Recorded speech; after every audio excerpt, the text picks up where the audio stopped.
Good morning. Okay, good. I'm Carlin Bowman, and I'm a senior fellow here at AEI, and I'd like to welcome you to this edition of AEI's Election Watch, the longest-running election analysis program in Washington. I think it would be certainly an understatement to say that a lot has happened since we met last November.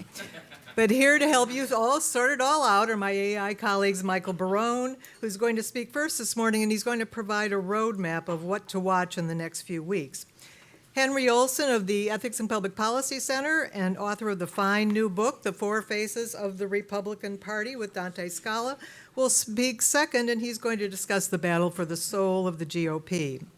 My AEI colleague Nora Morenstein will discuss the Democratic race, and John Fortier of the Bipartisan Policy Center will provide an update on critical Senate, House, and gubernatorial contests. I've asked each of them to speak for about 7 minutes, and it's a little bit longer than I usually ask them to speak because I think it's really important to go in depth into some of the things that will be happening in the next few weeks and months. We have several handouts for you today. The first is Michael Barone's analysis of the upcoming GOP contest. You should all have that. We've also updated our handout of the key demographic groups that we're watching as the contests progress. And finally, we have some copy of AEI's new March political report at each of your tables. I want to thank Heather Sims and Eleanor O'Neill for all the work they've done to help put the program together. First, I'm going to say a word about the polls. I spent yesterday afternoon rereading all of the recent national polls. It was a depressing experience.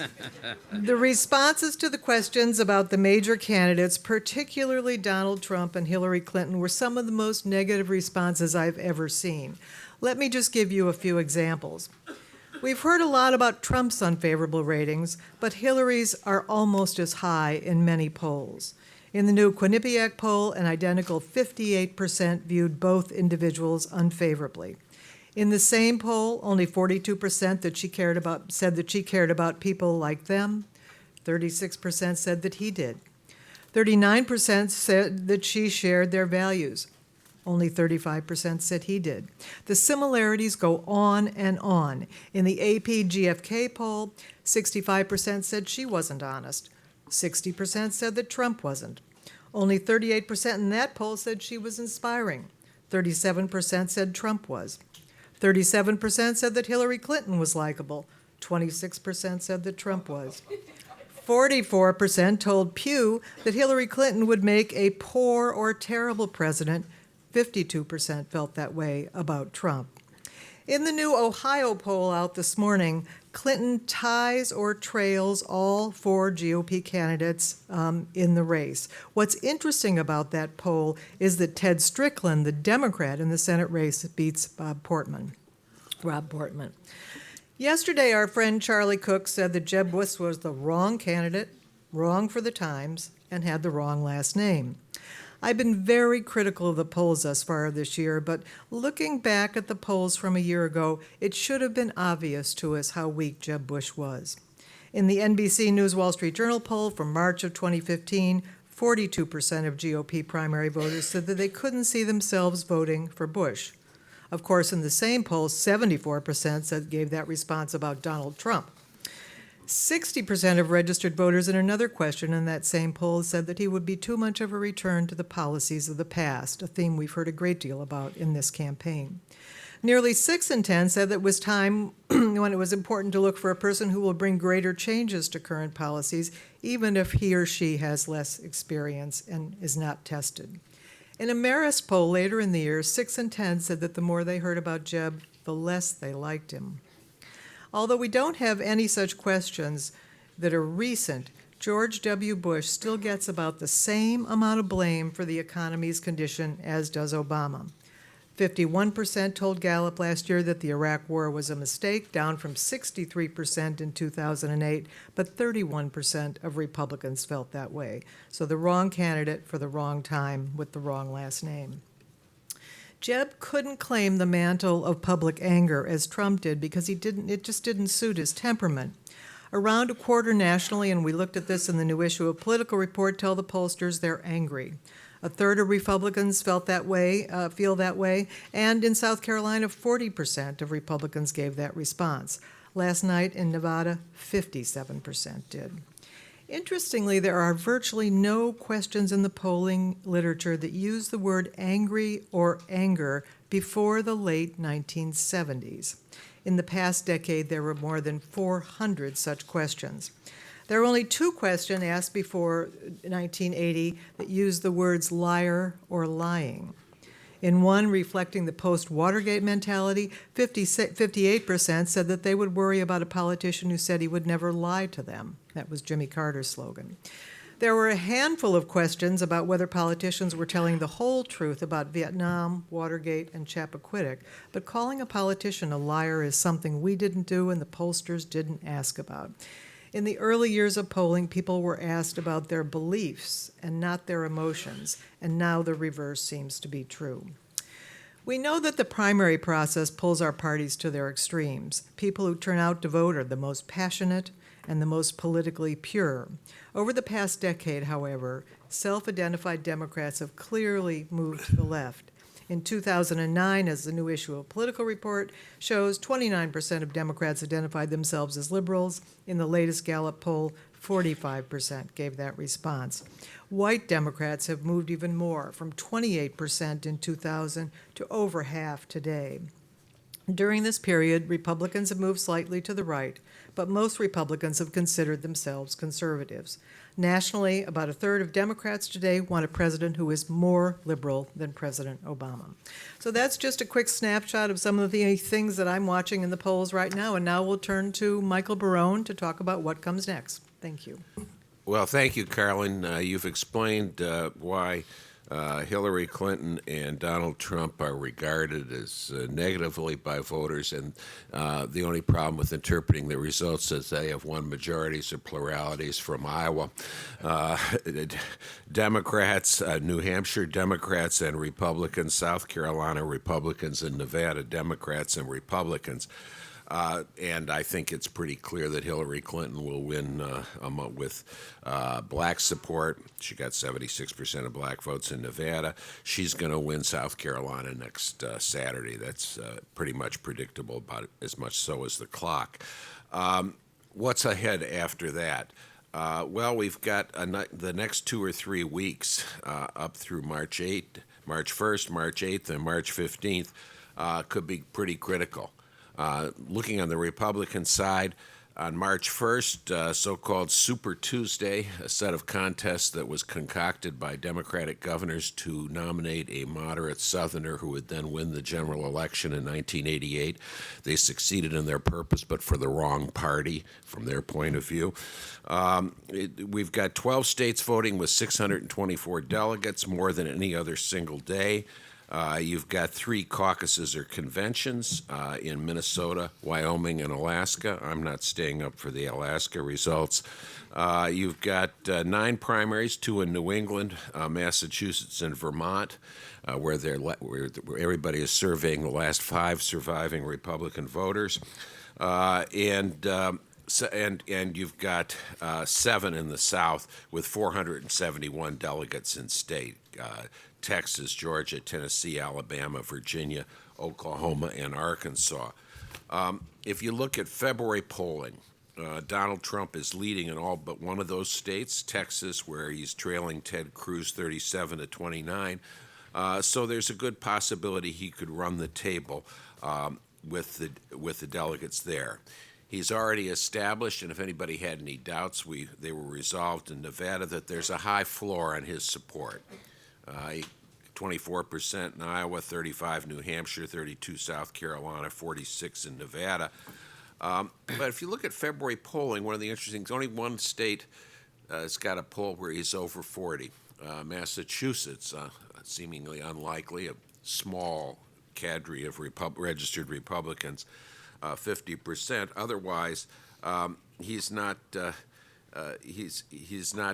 getting in the 30s and indeed the lower half of the 30s. Now that could expand, but as we've watched the primaries so far, and Nevada, which had minimal polling and a low turnout, may be an exception to this, Trump has not been a strong closer. He's underperformed slightly his polling numbers, whereas Marco Rubio has overperformed slightly his polling numbers, except in New Hampshire after his debate freeze.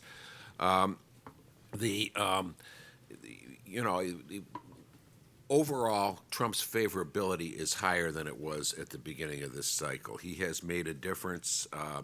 You had 50% of New Hampshire voters, for example, saying that they'd be satisfied if he's the nominee. He's, on the other hand, Nevada was one of his best states in the minimal polling done there. Not clear that the other states, it suggests that he's not doing as strong. Certainly 46%, as he pointed out in his characteristic vivid way, is the kind of vote which, even if the field gets winnowed out, you're still in a good position to win a one-on-one race.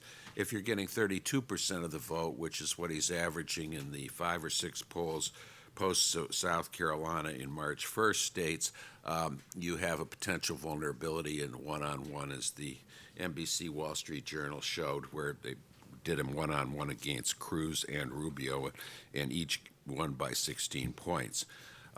Super Tuesday will be a critical test for Ted Cruz, whose strategy is in danger, if not in ruins. He wanted to, he was hoping that with support from very conservatives and evangelicals, he would win the Republican primaries. Well, he didn't carry very conservatives in Nevada. He lost evangelicals to Trump in both South Carolina and Nevada. And he was only 5 points among evangelicals, only 5 points ahead of Rubio in South Carolina, and 1 point ahead in Nevada, according to the exit or entrance polls. There's going to be, in addition, after March 1st, non-evangelicals will be a larger percentage of Republican electorates, although they've been an increasing percentage in each of the contests so far. And among non-evangelicals in the 4 contests, Cruz won 19, 8, 13, and 18%. Those are not strong positions if you're in a one-on-one race, to say the least. Super Tuesday will also be a test for Marco Rubio, since he's run as well with non-evangelicals as evangelicals. He did rebound in South Carolina, but to second place. The only 2 signs I could find that were favorable for him in Nevada were that he's competitive again with Trump among high-income and college graduate voters. They're about half of Republican primary voters, the basis of Mitt Romney's nomination in 2012. The other is that 25% selected from 4 alternatives, the idea that they cast their vote on the basis of can win in November. Though they were overwhelmingly favorable for Rubio. In New Hampshire and South Carolina, only about 10-12% pick can win in November. You look at general election polling, which is not conclusive for November, but at least it tells us something. We see that Rubio leads Hillary Clinton by 5 points. Donald Trump is behind her by 3 points. Curiously, there's not much difference in how Hillary Clinton runs against either of those 2 candidates, or for that matter, Ted Cruz. But to the extent polling tells us something, there's an argument for Rubio to be made. John Kasich, the favorite of many of our people that share demographic characteristics with some of us, he has to face the fact that not all that many Republican voters share those demographic characteristics. He wants to get to Ohio, March 15th, winner take all, 66 delegates. The problem is current February polling in Massachusetts and Vermont, he's doing terrible. Maybe those polls are wrong, but I think he's hoping for something better in March 8th in Michigan, again, a proportional representation state. It's not really showing up for him there. Certainly he got no encouragement from South Carolina and Nevada, so he's got to wait for some weeks. And, current polling shows him trailing Donald Trump in Ohio. Does he make a decision like Rick Santorum did in April in the 2012 cycle that he doesn't want to face defeat in his home state? I think that's a possibility, and he's got to think about that. What comes next? Well, we got March 5th, alphabetic contest in Kansas, Kentucky, Louisiana, and Maine. They are 4 states in the consecutive alphabetic sequence. March 6th, Puerto Rico primary. Norm's going to spend 6 days down there taking the thing. I mentioned the Michigan primary, and then we've got on March 15th the first winner-take-all races in Florida with 99 delegates, obviously pretty much a must-win for Marco Rubio. Ohio, 66 delegates for Kasich. Illinois with 69 delegates it could be an effective winner-take-all. It's by congressional districts. There'll be more proportional division in Missouri and North Carolina. Let me just conclude with some two observations on the Democratic race and on turnout. On the Democratic side, Bernie Sanders is going to win in Vermont and Massachusetts, but I think that there's a lot fewer imponderables in the Democratic than the Republican race. Basically, Hillary Clinton is losing white voters by a small margin. She's gaining black voters by a large margin. She's not running as well with non-college whites as before. Or Hispanics. She's running better with the high-income people that don't like 77% tax rate. Turnout, Republican turnout has been higher than Democratic turnout, maybe not in Nevada, but that has implications for the general election. Michael, one quick question. Does electability historically matter more to primary voters as you get closer, farther along in the race? I think it may have mattered more than it has mattered in the first 3 Republican contests. And I think, we don't know what subsequent polling is going to mean. Nelson Rockefeller in 1968 cycle went into the convention saying, I'm going to show that I'm electable, and then he produced some polls, or 1964 convention, with Barry Goldwater, and they showed him running the same as Goldwater, or maybe a point better. And delegates weren't influenced by that. So if the polls continue to show, Trump voters believe that he's a winner in the general election. They've seen him exceed expectations and what us pundits have been saying throughout. They cite one poll that was conducted last November that supposedly showed him getting 20% of self-identified Democrats. I don't think that's been replicated.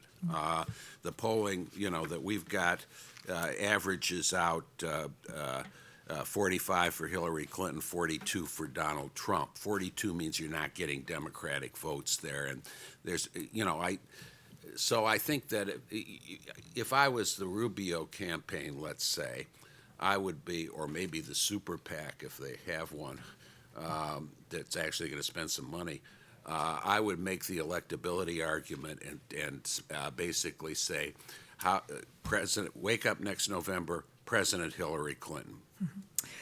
Henry, where is the center of gravity of the Republican Party? Well, we all saw the movie Gravity a few years ago where there was none. And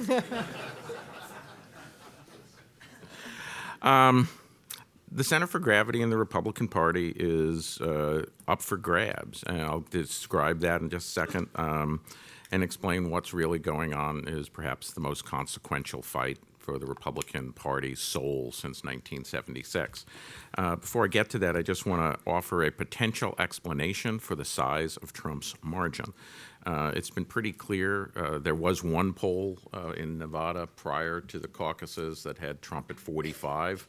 That was the only poll outside of Massachusetts that had Trump above 40. It's pretty clear. The other poll in Nevada had him at 39, which was again on the high mark compared to other states. So even going into last night, it was clear that Nevada was different from all the other states. And the theory I'd like to throw out is one that I thought of in the way in this morning, California migration, which is to say that Nevada is a state that is a primary state for Californians leaving California. Over the IRS data showed that nearly 200,000 people net moved to California from Nevada in the decade of the aughts. That's continued over the last few years at a rate of about 10,000. That's a lot of people in a state of under 3 million people. They are disproportionately white. They're disproportionately well off. Even though more people went to Texas, according to IRS data, more income went to Nevada from California. And you have to think about what they're leaving. What they're leaving is a state that, and predominantly they're leaving metropolitan areas that have been predominantly changed by immigration. And they went in the aughts to a place that suffered a massive housing collapse that still hasn't recovered. So if you want a place that believes that immigrants are changing their neighborhoods for the worse and that economic situations are bad and have not yet recovered, which is the two underpinnings of Donald Trump's message, you could not have found a better state than Nevada. It doesn't explain the fact of the victory because it's quite clear that Trump is doing well everywhere, but I suggest that might explain the degree of the margin of the victory, which is to say, I wouldn't expect Donald Trump to win by 22 points anywhere, perhaps outside of Massachusetts, on March 1st, unless momentum theory is going to take effect and that Nevada isn't different demographically, but in fact, what we saw was a momentum effect from South Carolina. This is a test. We'll find out next Tuesday. But what's really going on with the Republican Party is that the party's coalitions have been increasingly at war with one another over the last decade. It really started in the Bush administration, but in some sense it started before that you have different aspects of conservatism that are at war with one another, both within the movement in the sense of battles between, in the 90s, semi-libertarians and Christian conservatives, and today more in the question between different aspects of hardcore conservatism. You've got the ongoing war between the business conservative side, which is often called the establishment, which in polling terminology is more likely to be somewhat conservative, that holds strong differences of opinion with the both wings of movement conservatism as to the desirability and the possibility of rolling back some aspect of liberal or centrist gains over the past 2 decades. You have moderates who have been at war with all wings of conservatism, increasingly being kicked out of the congressional party but remaining influential. This is the Kasich constituency, that the sort of person who is a highly educated moderate who swings between the two parties finds Kasich attractive. That's what all the polling suggests. This is the sort of person who would have sent Lowell Weicker to Congress as a Republican 20 years ago, but they still vote in Republican primaries, and they are at war with all wings of conservatism. And then you have Donald Trump, who jumps in, and as all the polling shows, he draws disproportionately from people who are not formally educated as much. The strongest factor that determines whether or not you are for Trump or not is not your religiosity or ideology. It is the degree of your formal education. These people are disproportionately like the Californians, expats that I talked about, either economically or socially under siege, and they want somebody to tell them that the past can come back again, and that's what he tells them. This is a nationalistic, populistic strain. These people call themselves conservative. One thing that's evident from all 4 surveys so far is that the share of the people who tell pollsters they are somewhat conservative is up in all of the states. I think that we should distinguish between the person who would have said that in the last cycle, who I would call the somewhat conservative Boehner type, versus the sort of person who says at this time, who I would call the casual conservative. They're not a business conservative. They use the same word to mean different things. This is now a 5th faction in the party. And to get to the turnout question, the problem of the Republican Party can be summed up in the opportunity for the Republican Party, which is to say that with the possible exception of Nevada, we're going to see that turnout is up. Turnout is up dramatically.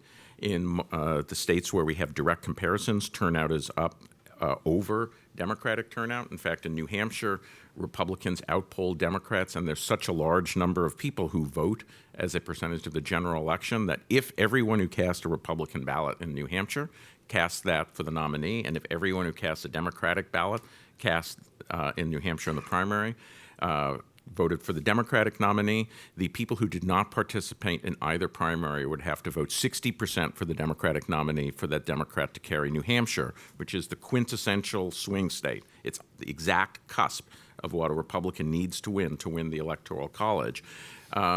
You would have to vote Democratic for the Democrats to carry New Hampshire by less than 1%. The problem is putting together all those factions behind one nominee. They differ dramatically about what conservatism means, about what America means, and a synthesis ultimately, I think, is going to be possible because I think you can find areas of agreement, much as the Goldwater defeat laid the possibility for a resurgence of a new Republican coalition that then moved to dominate Republican Party as that became an institutionalized feature of the Republicans post-Watergate. But it's probably going to take a defeat. It's probably going to take somebody trying to put together parts of the coalition without putting together all of the coalition. I don't think Trump can unify the party because I think we already see prominent people who Heritage Foundation types would call rhinos, and the rest of the people would call sensible conservatives who say that they're not going to vote for Trump under any circumstances. I believe that. We see similar trends in Europe where where this sort of person would prefer to ally themselves with the center than with the hard populist right. We see a Christian conservatism under Ted Cruz that I think would produce a very similar reaction were that to become evidently the case for the nomination. And we have a Marco Rubio who facially appeals to the sensible conservative, but I think has enormous weaknesses for a general election, not the least of which the fact that in both of his tax plans and his statements on abortion, he's effectively put Mitt Romney and Todd Akin on the ballot. The Republican Party is healthy, but the Republican Party is also sick. It is sick because it refuses to acknowledge the differences in its tensions between its factions. It refuses to try and coordinate and modernize, and consequently, the health of the Republican Party at the state level, which is basically a Republican Party that does not govern in any respect like the National Party tries to put a platform across.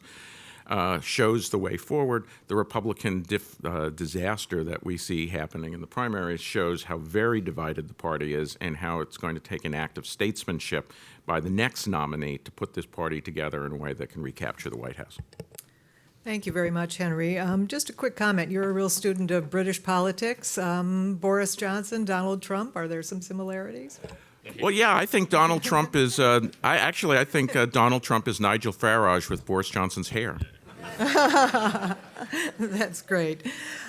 Before turning to Norm, I want to mention a conference that we'll be having here at AEI tomorrow. This is a conference on demography. We're going to be looking as part of a project that AEI, Brookings, and CAP have been working on for the last 4 years. It's called States of Change, Democracy and Demography. And both Henry and Michael will be participating tomorrow. It's a day-long conference. You can sign up on the AEI website. I think it'll really be quite interesting overall. Norm, the Democrats. Thanks, Carlin. I want to reflect for a minute on the Trump phenomenon and just reassure people, as I did the last time, that if he does become president, he won't be there very long. He'll be leaving us for a younger country.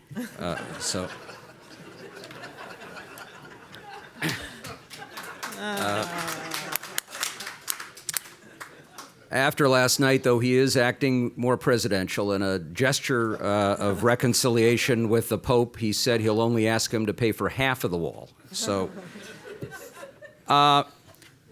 2 terms, first of all, that seem to me are the operative ones right now. They are angry populism and partisan tribalism. And to some degree, they're in conflict with one another, but they really are operative. And I do want to, with just 7 minutes, a little self-promotion, recommend 3 pieces I've written over the last several months, all at theatlantic.com.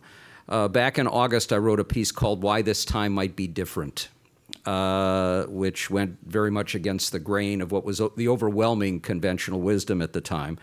I did another piece in November on the state of the race, which I expressed significant skepticism about Marco Rubio as the favorite of the establishment, suggesting that a candidate who's likely to finish 3rd or 4th in each of the first several contests is going to have a little bit of time building some sense of momentum.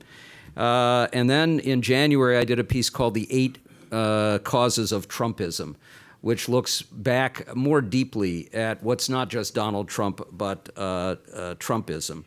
One of the elements of the angry populism is that people are upset, lots of people, not just with leaders overall and especially filtering into the partisan tribalism with the leaders on the other side. And of course, a great deal of antipathy on the Republican side towards Barack Obama, but towards their own leaders as well, a sense that they've been sold out, seduced, and abandoned. And those two things together help to explain to some degree the rise of Bernie Sanders. And at a time when the partisanship has grown and has become more tribal, it's still striking that a guy who's never been a Democrat, who in fact rejected the Democratic Party endorsement last time he ran for the Senate, has done so well in the party. And that Donald Trump, who has been many things over the course of the last 10 or 15 years, joining parties, leaving parties, running parties, whatever it may be, has emerged in the way that he has as well. And just one more comment that I find striking on the Republican side.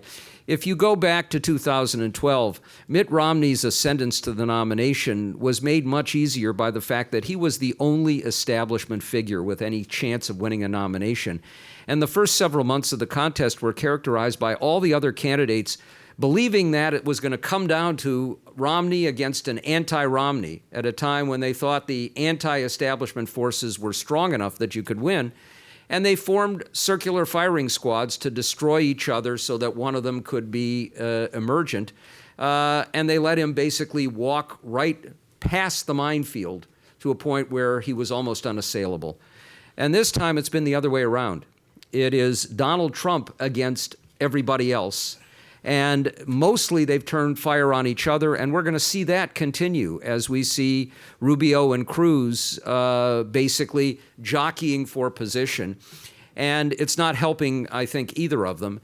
And when you have Rubio announcing, as he did 2 days before the South Carolina primary, that now he's decided that his first act as president will be to repeal DACA, the Dreamer Act, a change in position, it also tells you something.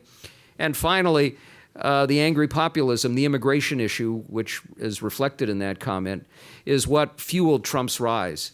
He was a kind of amusement until he got up and said, the Mexican rapists are coming in over the border, we're going to build the wall, and then we're going to deport them all.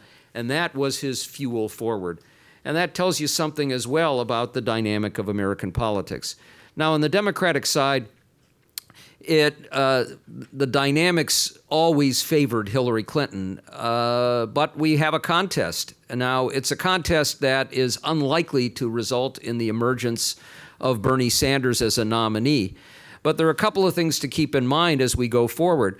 And it's interesting, by the way, the Nevada results, where Clinton won by 5 points, were absolutely critical for her in terms of the psychology going forward.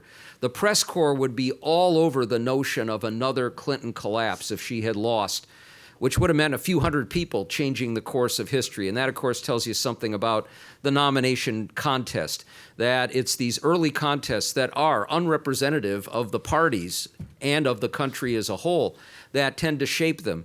But the old forces that were ruthless in winnowing in and winnowing out candidates don't work the same way anymore, partly because of money, and with Trump, because he has the most powerful political money machine imaginable. It's called the television networks and especially the cable news networks. That I've never seen anything more embarrassing in my life, actually, including having on one of the cable networks the other night somebody talking about how Trump was getting $1 billion in free publicity, and they stopped him in the middle because they went to a Trump rally. That's where we are right now. But on the Democratic side, Sanders' ability to raise money, another of the new phenomenon that you can raise so much money so quickly on the web, and the angry populism on the Democratic side that generated Occupy Wall Street, and the sense that he's not a politician at a time where populism is very anti-politician, has enabled him to be a player, and to be a player serious enough that he can stay all the way to the end. The Democratic Party rules are different from the Republican Party rules. another element of the embarrassment, and this has been a cycle in which the pundit class deserves all the shame-driven obloquy we can apply to them, and doesn't matter how wrong you are, you're back on Sunday over and over again. But the Republican rules, which are said over and over again, proportional representation until March 15th and then winner take all after, don't work that way at all. They're more complicated than that, and they work in a fashion that actually provides leverage to a Donald Trump. Michael set out a lot of those rules. Josh Putnam, a political scientist, has a website, FHQ, that is absolutely terrific in terms of looking at those rules.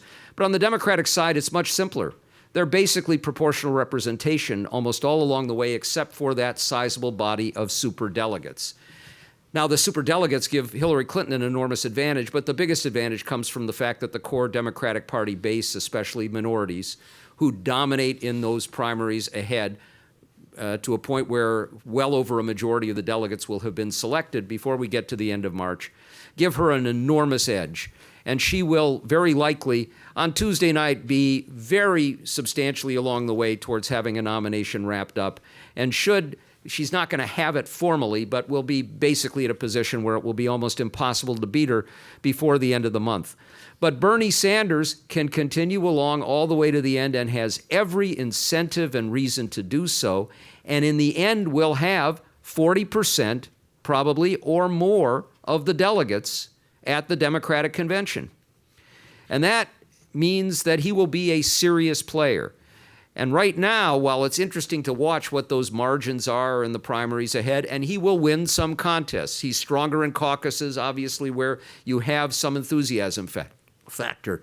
But Sanders' thesis, which is the same as Ted Cruz's thesis, that I can get the silent majority and turn out all of these people who have been turned off by politics, has been belied by the fact that Democratic turnout among the young voters where he is strongest has not been up very much, and it's not going to be that much more. But he's got enough support that he will be there and he will provide leverage. What he asks for in return for that leverage, 40% of the delegates at the convention in Philadelphia, is the most interesting question for the Democrats ahead and will have some impact on shaping who her vice presidential nominee will be. Of course, the biggest parlor game in town is who would Donald Trump's vice presidential nominee be, and my pick is Omarosa. Then we look at the short list of Miss USAs who came close to winning the Miss Universe pageant and the winners of the Celebrity Apprentice. So. Thanks very much, Norm. Just a quick question about Hillary's general election weaknesses. I mean, we've talked a lot about honesty and integrity. She's also particularly weak with independence on a quality that's very important to Democrats, and that is caring about people like you and me. Do you see those as really serious weaknesses? Yes, I see them as weaknesses, as serious weaknesses. One thing that's important to say is we're not likely, given the partisan tribalism, to have any kind of blowout election a la Barry Goldwater's loss in 1964 or George McGovern's loss in 1972. I think the floor for a party right now is pretty close to 46%. And what we're seeing as you've got a lot of Republicans who've said Donald Trump is absolutely unacceptable. The closer he moves towards a nomination, the more acceptable he becomes. Now, I could tell you with great assurance that you'll have all Republicans in the Senate saying, well, of course I'm going to vote for our nominee because anything would be better than Hillary Clinton. But if Donald Trump or Ted Cruz are the nominees, I know a majority of them will vote for Hillary Clinton privately behind that booth. They're scared to death. But that's the way it's going to play out. So it's going to be a relatively close election. And that does mean weaknesses with independents. The sense of a lack of trust and not caring are issues. She's brought out the big guns in her commercials, the best voices in America, and I think she has shown in the past that she develops a rhythm once you're past these early primaries where she will be a better candidate.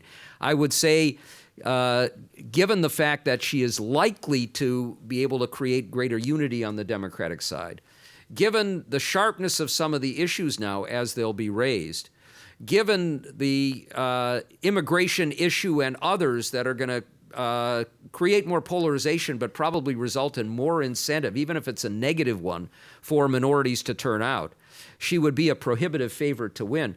But this is not a sure thing. If you start with 46% and you've got targets of opportunity, lots of things can happen and events can make a difference.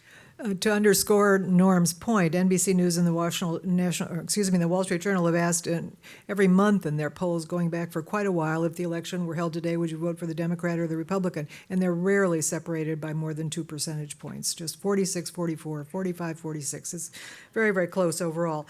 Be thinking about your questions, but first we're going to turn to John Fortier to talk about Senate contests and a few others.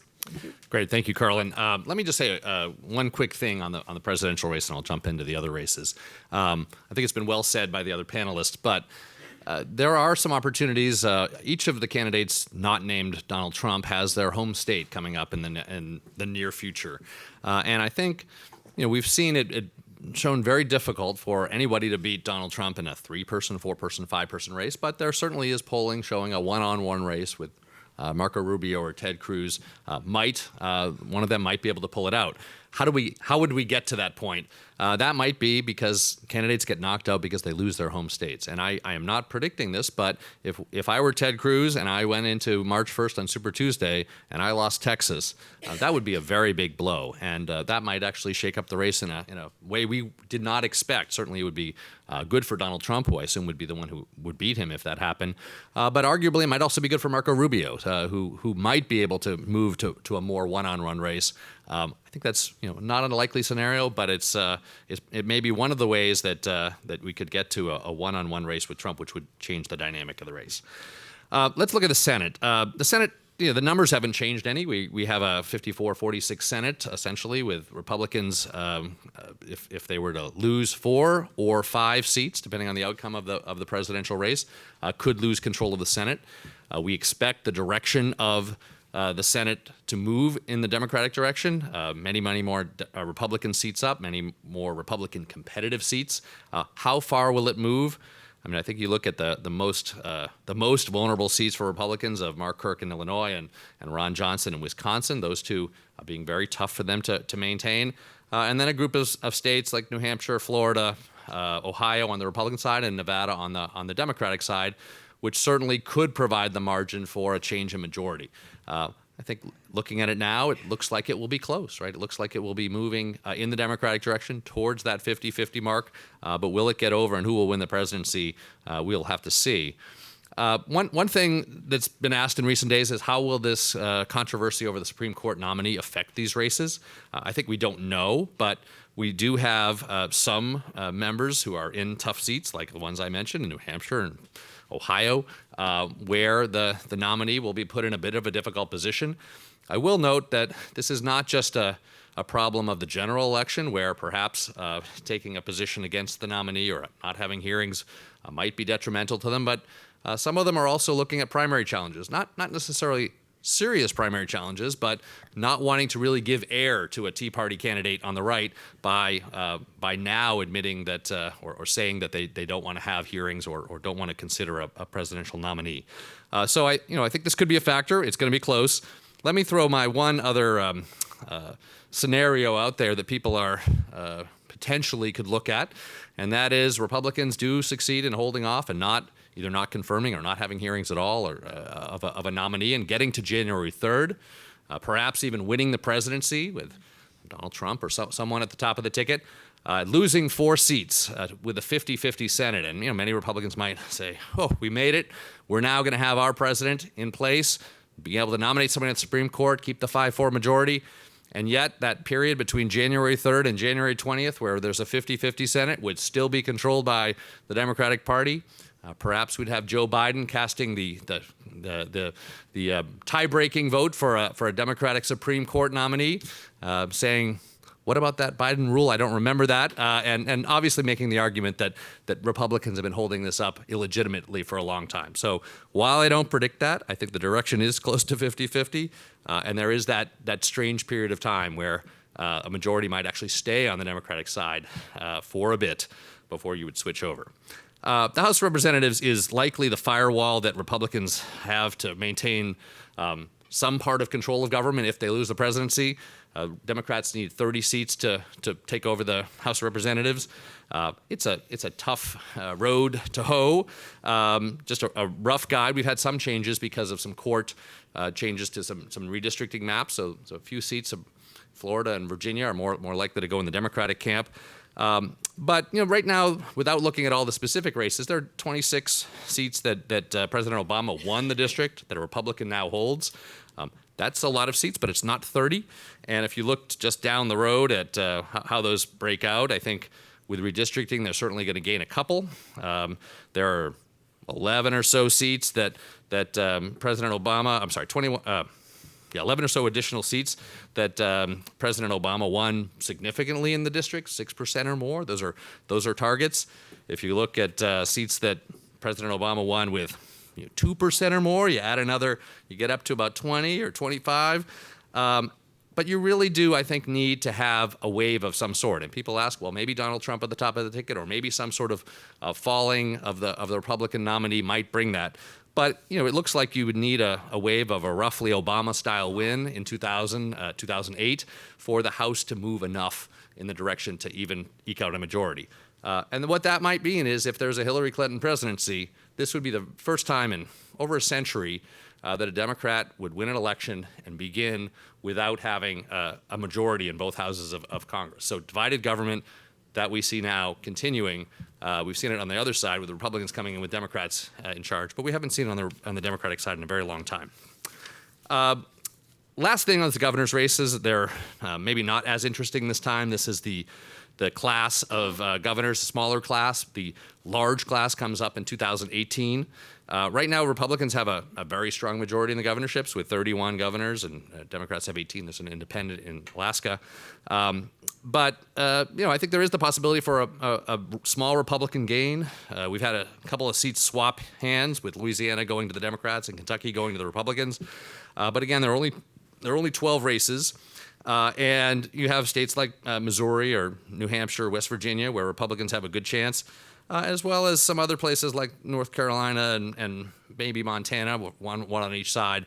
But Republicans have a chance of moving a little bit more in their direction, even though they strongly hold the governorships. The last point on this is, again, 2018 is the big year. Lots of governorships, not only lots of them, but a key year for redistricting. Redistricting will happen with those governors who were elected in 2018 in place, also the legislators who were elected in 2020, and they will have many governors are term limited and will not be running in 2018. So that will be a big battleground, not only for the governorships, but ultimately for the maps that will be drawn for the next 10 years that will affect who's elected in Congress. John, thank you very much.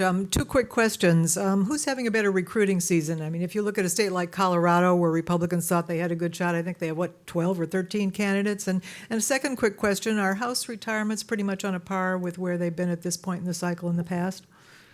Yeah, on the recruiting question, I think Democrats have had a pretty good recruiting year in the Senate. They've gotten some very strong candidates certainly in Illinois and Wisconsin, bringing back Russ Feingold, in New Hampshire with a strong governor, Maggie Hassan.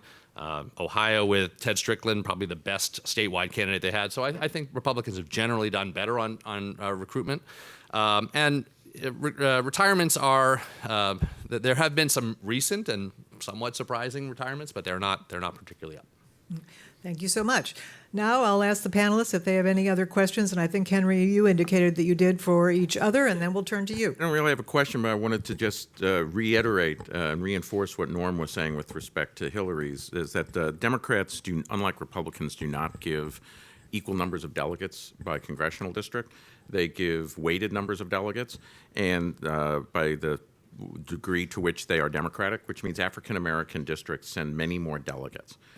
For example, in Georgia, the 3 African-American districts will send 19 of the 67 congressional districts, And 6 of the other congressional districts have only 4 delegates, which means they'll split 2-2. Bernie can win each one of those 60-40, but under the rules of proportional math, they'll be split 2-2.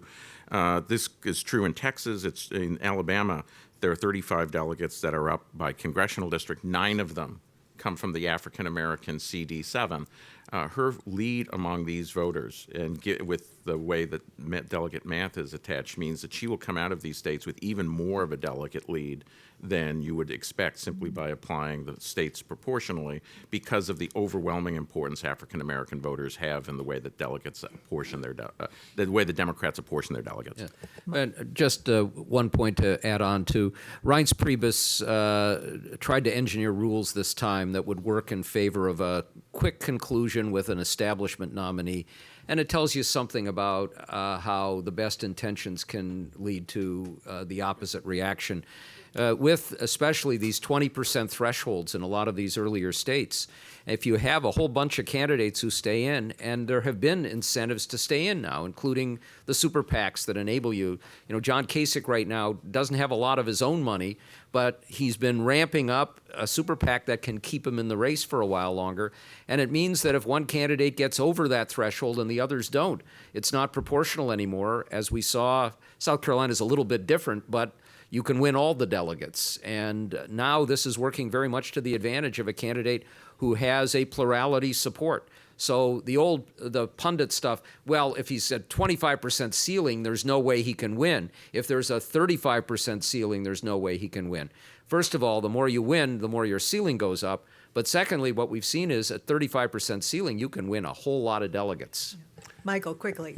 Turnout. I crunched some numbers on the turnout so far. I haven't done the Nevada Republicans yet, but basically, if you look at Republican voters, Republican turnout is up in the target states of Iowa and New Hampshire. Evangelicals account for most of that increase in terms of actual number of voters, but non-evangelical turnout is up as well in those 2 states. In South Carolina, the big increase was entirely evangelicals. In Nevada, it will probably be both. Democratic turnout down in Iowa, New Hampshire, Nevada. Basically, people, we talk about it's a more liberal party. What's happening is that liberals are showing up as much in those 3 contests in the past. Moderates and conservatives, self-identified, are down by as much as half or more. You could argue that that's a rump Democratic Party. I think that's an overstatement, but it's smaller. The other thing is that Hillary Clinton, I would sort of build on what Norm said. She's showing weakness with Hispanics, millennials, and non-college whites that she did not show in 2008. Democrats need for a general election massive turnout from those groups. They're not going to get as big a black turnout as percentage of total electorate or Democratic margin as they did for Barack Obama. So those are weaknesses on her side as nominee. Now we can turn to your questions, and I'm sure that there are many of them, but I know that none of us have a pipeline to Michael Bloomberg, but I'm just wondering, the polls generally show a soft preference for an independent candidacy. Does he get in? What do you think he would do in a general election? Just one of you answer that quickly. Norm. Well, I wrote about this. I think it would be a disaster. I also think, despite having enough money that $2 billion would be the equivalent of my taking the panel out to lunch, Bloomberg doesn't get in unless he can win. And the Electoral College makes it very clear that an independent candidate can't win. The best he could do is throw it to the House of Representatives, where that candidate is not going to win. Right, they vote by state in the House from the top 3. 33 states right now have Republican majorities. That's not going to shift very much. 14 Democratic majorities. Not everybody will necessarily vote a straight party line, but basically a Bloomberg candidacy, if it's a Trump or Cruz Republican nominee, ensures the election of one of those 2. So not going to happen. Thank you. This gentleman back here, and then we'll turn to you in the front. Yes, go ahead. Now, please identify yourself. Joshua Mize with Morris, Manning, and Martin. I think Rubio's relying on those larger, moderate states to eventually come his way, your Californias, your New Jerseys. Am I right about that? Is that a viable strategy? Do you get a sense for how those large, relatively moderate states that Republicans won't play in the general but will have a big effect in the primary, who those will ultimately go to and what the trends are? Michael? Well, he's relying on the states that haven't voted yet, because he didn't win the states that have. I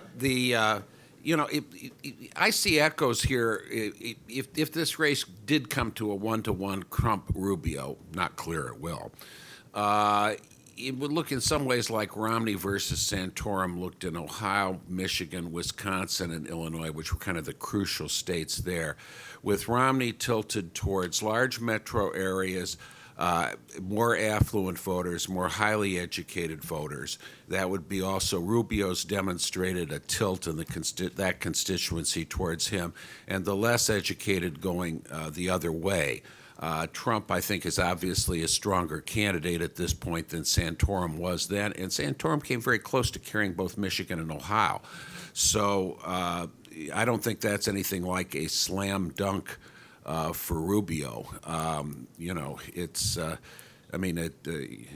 Romney carried Delaware County, Ohio, Oakland County, Michigan, Waukesha County, Milwaukee, and Lake County, Illinois. Those were his best counties, which are all affluent, high-income, high college-educated preference places. So it could look like that, but it might not have the same outcome.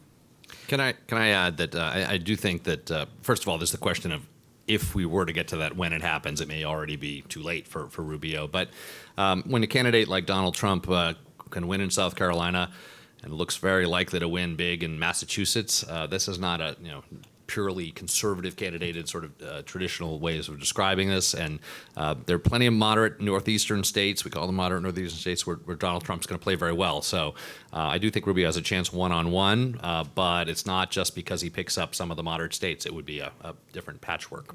Keep in mind that Marco Rubio is now running third in Florida. So the people who know him best are not exactly wildly enthusiastic about him. And if you look at the delegate rules, the big prize of California, 172 delegates, 10 statewide, winner take all, the rest by congressional district. And they're weighted to some degree in favor of the more Republican districts. You go down to Orange County, especially where they're having a significant influx of Hispanics, and my guess is that's Trump territory, not Rubio territory. We have so many questions, so let's put these two on the table, and anyone can answer them. So both of you ask your questions. Okay, mine's just a follow-up to that is, if you look at Florida, the people that know Rubio, he isn't. Mike, why is the elite, GOP elite, pushing the bandwagon? Usually don't you let the bandwagon get going first? Yeah, and then this question. And I'm Wayne Vallis, a former AEI. The statesmanship idea that the Republican nominee has to unify the party, aren't they going to be largely unified by their opposition to Democrats and their wild desire to maintain control of the Supreme Court? And doesn't that argue for a Trump-Rubio or a Trump-Kasich ticket instead of Trump-Amoroso? I don't think anybody's desire to hold on to a majority, if there's such as possible, of the Supreme Court is wild. I mean, it's principled on the part of people in both parties. It is interesting that the donor class poured $100 million in behalf of Jeb Bush and gave it to Mike Murphy.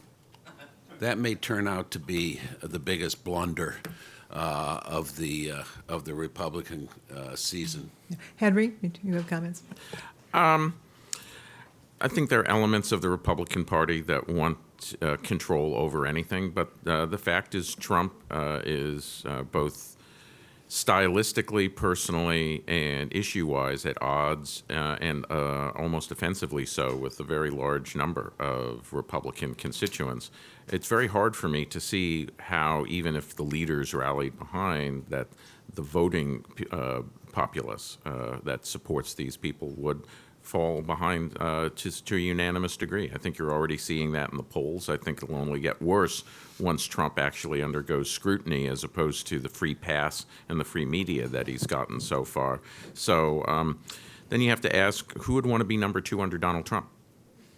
I mean, Donald Trump's if there's one thing that is a leitmotif to Donald Trump's career, is that nobody gets in the way of the Donald. So why would you want to be his number two? Somebody who sees their future as being his heir after a defeat would do so. But it's very hard for me to see any establishment figure like a Kasich or Rubio wanting to take that on. Well, maybe because he's 70 years old this year. Well, Joe Scarborough may be his choice, too. He's one of his strongest supporters. There's the most important research that I've seen in the last couple of years has been done by Alan Abramowitz, a political scientist at Emory, and it's about negative partisanship. People are motivated more now by an antipathy towards the other side than they are by an attachment to their own party. That's why lower Democratic turnout in the primaries I don't think is going to matter very much, because Donald Trump will get African-American voters' juices flowing and Hispanics, and you'll see a significant turnout. And you're going to see, for just the reasons that Wayne suggested, Republicans, no matter who the nominee is, no matter how unhappy many of them are going to turn out of a fear of what Hillary Clinton and the Democrats will do. So I expect a higher turnout this time for negative reasons. Yeah. There's a question in the back of the room, and then we'll turn to this side of the room. Thank you. Leon Peace, the Peace Group. What would be the impact of Senator Rubio losing Florida overall? I think all three candidates' home states, Ted Cruz in Texas, which comes first. So that's on Super Tuesday. Why I highlighted it. Marco Rubio in Florida or John Kasich in Ohio. That's really the death knell for their campaigns. If Donald Trump beats any one of them, it's really the writing is on the wall. The Florida March 1st is Texas. We've got one poll showing Cruz up 8 points. Given the limitations of polling as an instrument now and the perhaps special problems now, that could go either way. I think would Cruz drop out after that? He doesn't seem like the dropping out kind of guy, but he may be dropped out by the voters. Rubio, Florida's Ben Carson could spread a rumor that he was leaving. Florida, 99 delegates, winner take all. I think a Rubio challenge doesn't survive a Florida defeat. Very unlikely. And as for Ohio, Kasich behind in polls now. My question is whether he will decide he doesn't want to face his home state, as Rick Santorum decided 4 years ago. I want to add one important point here. If Trump does as well on March 1st as we all expect, there are probably two potential outcomes. One is he basically just sweeps through and wins the nomination. The second is that there's enough of a contest that he falls short of a majority, but probably not that much short of a majority, which would mean you'll go to a convention without a nominee. That is a significant possibility. But imagine if you get to a convention where Trump has a substantial plurality of delegates, and then there's a set of forces that deny him a nomination.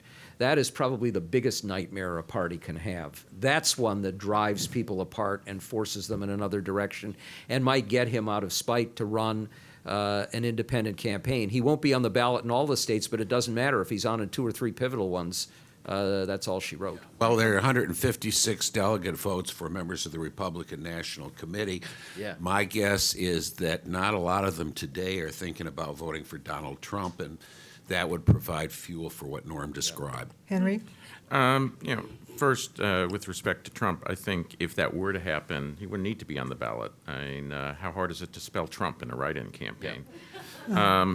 And the second thing is a lot of those 156 are actually being bound as a result of the primaries. That, unlike in the past, a number of those superdelegates, there were 3 superdelegates for each jurisdiction. A number of them are being bound as a result of the primaries and the caucuses. So there's actually many, many fewer people who on the first ballot would have the leeway to be the deciding factor.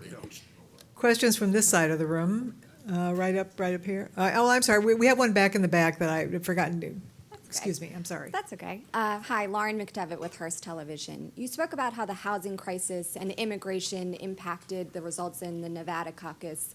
What are some of the issues that matter to voters in Super Tuesday states? Go ahead. Well, we got 12 states, so I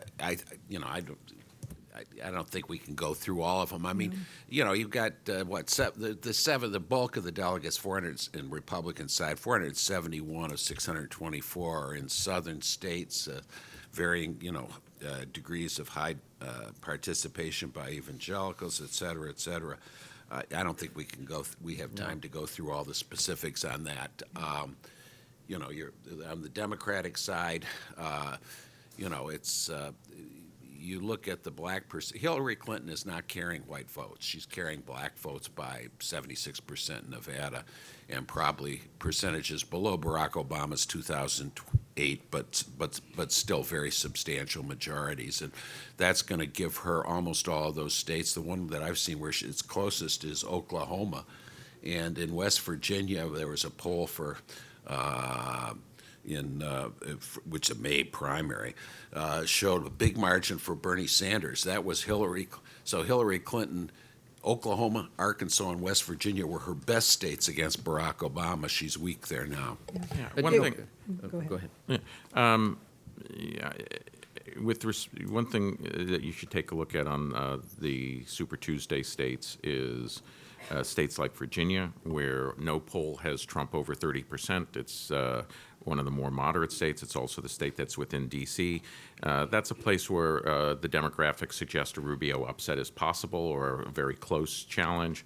You take a look at Georgia, where Mitt Romney got 25% against favorite son Newt Gingrich, nearly carried the state in 2008. Again, it was an urban-based constituency, Metro Atlanta, Metro Augusta, Metro Savannah.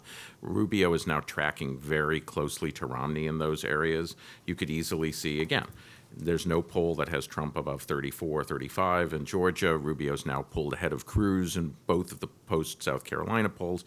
Look at things like that to see how the race could, how not only does Cruz lose, but how many states does Cruz get pasted in or finish third in, because that means he gets virtually no delegates out of those states, and it'll be very difficult for him to continue. On Florida, there's no poll that has come out since any of the states have voted. The most recent poll, the Florida Republican primary, was taken between January 18th and January 21st. So the fact that Rubio was running third in that poll, I don't think is necessarily indicative of where he's running today. You know, there was such an interesting moment in the town hall the other night where Trump was given a set of statements and asked who he thought had said those things or what it characterized, and he said, it sounds like Donald Trump, and of course it was Bernie Sanders. And what it tells you and what the surveys tell us is that the issues are not motivating Trump voters so much. The immigration issue does, but as a more general matter, they don't care where he stands on most of the issues. It is the personality factors driving it. So in a broader sense, it's angry populism. There is an unease over the demographic trends in the country. There's no question about that. Immigration becomes a catch-all for a lot of those things. But, you know, this is not, on the Republican side especially, an issue-driven race. It's driven by other things. This gentleman right here. Dick Meyer with Scripps News, for any of you. It sort of seems to me that you all are basically kind of in a hedged and polite, scholarly way trying to say, by the time it's a one-on race between Trump and anybody else, it's very likely to be too late. And you don't want to predict it yet, but it seems to me you all pretty much think that. One of the anomalies of this is Trump's been the front runner the whole time. He hasn't really been attacked with any muster by any super PACs, third parties, or even his own opponents in the race. Yes, some barbs and debates and stuff like that, but there's been no significant negative advertising, which is something Republicans traditionally are very good at. You know, he's been attacked by the pundit class, whether it's the moderates like David Brooks or George Will or even talk radio, but he really hasn't taken too many punches yet. And I guess what I'm, if it's really is accepted in the party as I think it is, that by the time it's Trump versus anyone, it's going to be too late. Is there going to be any serious effort by the group formerly known as the Republican establishment or anybody else to try to land some punches on the guy before it's too late, or is it a fait accompli?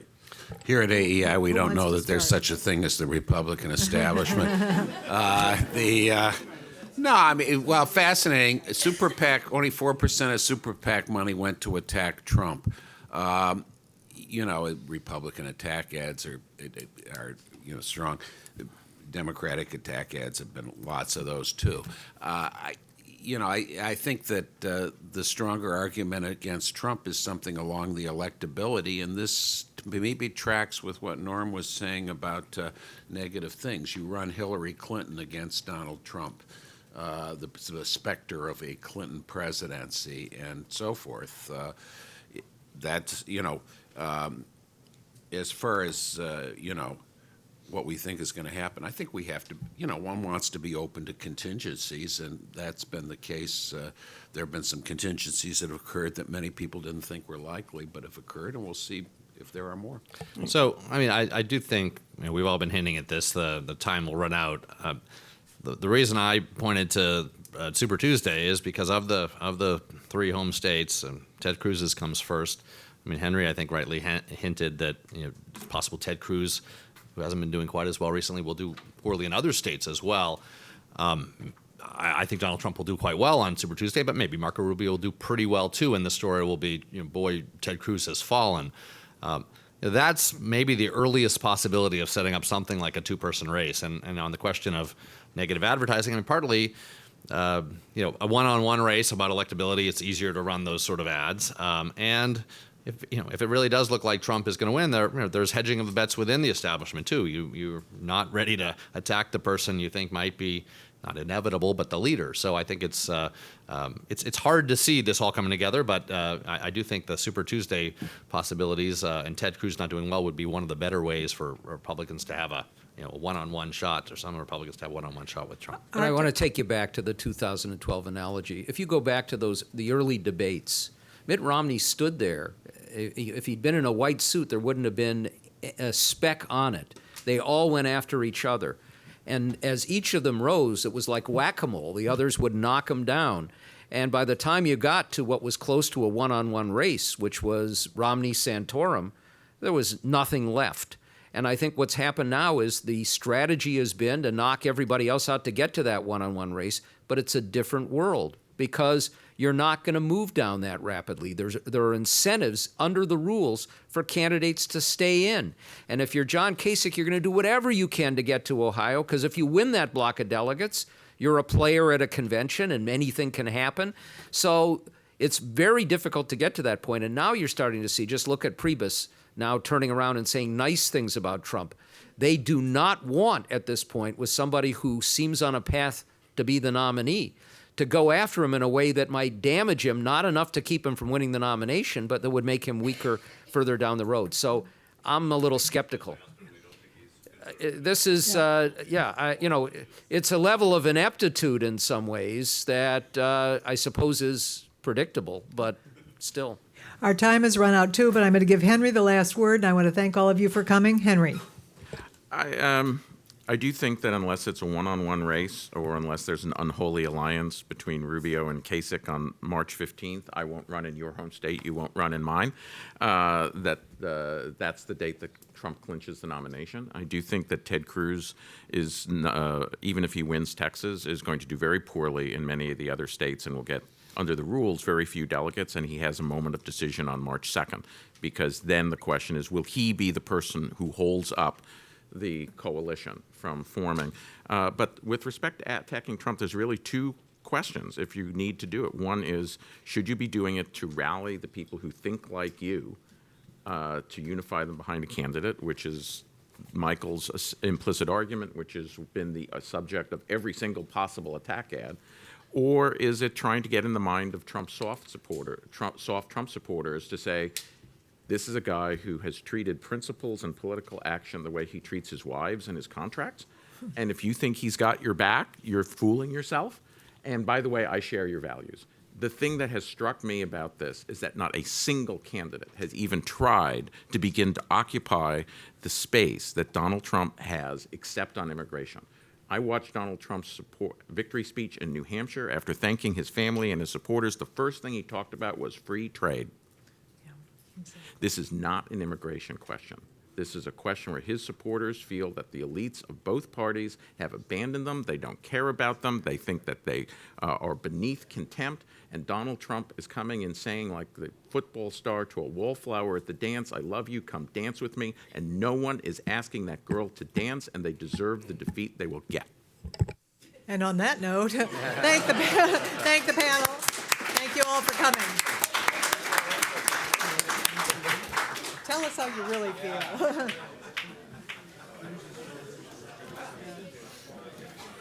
Yep.